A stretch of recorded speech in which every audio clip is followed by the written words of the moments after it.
Okay, time to make that all-important Christmas classic. Christmas Fudge. Oh, I feel like I'm back on the farm.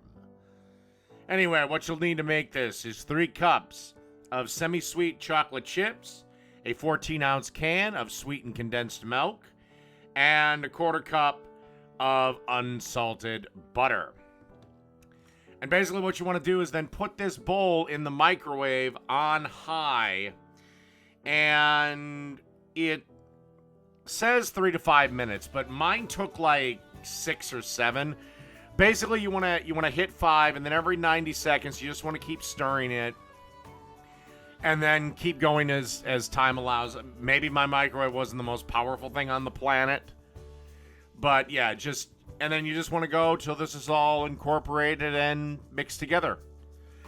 Like I said, just microwave and then stop about every 90 seconds to give it a stir.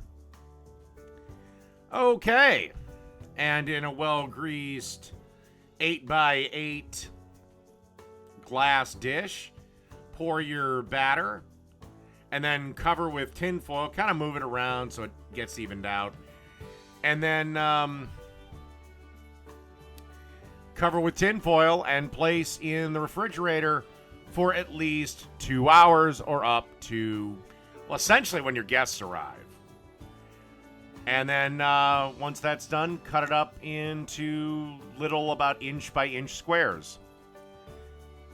And as you can see, the fudge is done and ready to go. Bringing this to my brother's house. So, that's Christmas Fudge. Done.